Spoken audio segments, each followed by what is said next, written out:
আপনার মেয়ের সাথে না আমার ভাইকে বিয়ে দিতে চাই। আমার ভাই অনেক ভালো, অনেক সুখী হবে, 100% গ্যারান্টি। তাই নাকি? তোমার ভাইয়া কি করেন? আমার ভাই একটা প্রাইভেট কোম্পানিতে জব করে, দেখতে খুবই স্মার্ট, আপনার দেখলেই পছন্দ হয়ে যাবে। আচ্ছা ঠিক আছে, আমরা আগামী শুক্রবার ওই যে সামনে দোতলা বাড়িটা দেখছো না, ওটাতে আমরা থাকি। তোমার ভাইয়াকে নিয়ে চলে এসো। দাঁড়া। হ্যাঁ ভাইয়া বলো। বস এখানে। কোথায় গিয়েছিলি সত্যি করে বল। আমরা ভাবি খুঁজতে গিয়েছি। ভাবি খুঁজতে মানে? তোদের মাথায় এসব বিয়ের ভূত ঢুকলো কেন বলতো? ভাইয়া তোমার কষ্ট আর আমরা নিতে পারছি না। ভাইয়া একটা মিষ্টি ভাবে বেশি, শুক্রবার তোমাকে নিয়ে যাব। আমি যাব না। বড় হওয়ার পর তোমার কাছে কখনো কোনোদিন আবদার করিনি, ছোট্ট একটা আবদারটা রাখো। ভাইয়া একটা ভাবি এনে দাও, কখনো কিছু চাইবো না। আচ্ছা তোরা যে এত ভাবি ভাবি করতেছিস, তোদের ভাবি তোদের ভাইয়ের মতো ভালো হবে? না হলে বানিয়ে নিব। তারপর তুমি প্লিজ রাজি হয়ে যাও।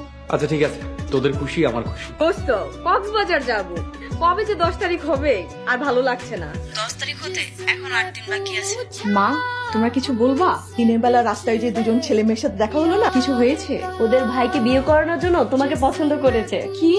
ওরা কালকে তোকে দেখতে আসবে। মা, মাত্র পড়াশোনা শেষ করেছি, লাইফটাকে কিছুদিন এনজয় করতে দাও। তৃষা, ভালো ছেলে কিন্তু সবসময় আসে না।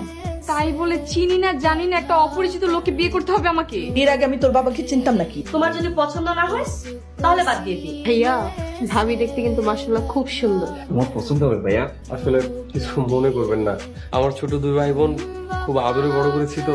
আরে কোনো অসুবিধা নেই। তুমি এখন কি করছো? একটা সফটওয়্যার কোম্পানিতে মার্কেটিং ম্যানেজার হিসেবে আছি। তিশা আমার একমাত্র বোন, ওই এমবিএ কমপ্লিট করেছে।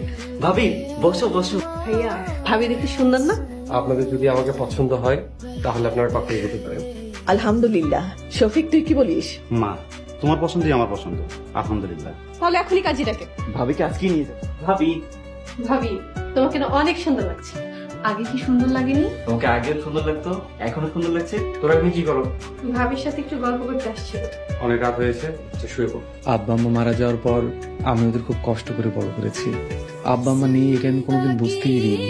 ওরা তোমাকে পছন্দ করে নিয়ে এসেছে, ওদের মনে কোনো কষ্ট দিও না কখনো। আমার ঘুম পাচ্ছে, আমি ঘুমাবো।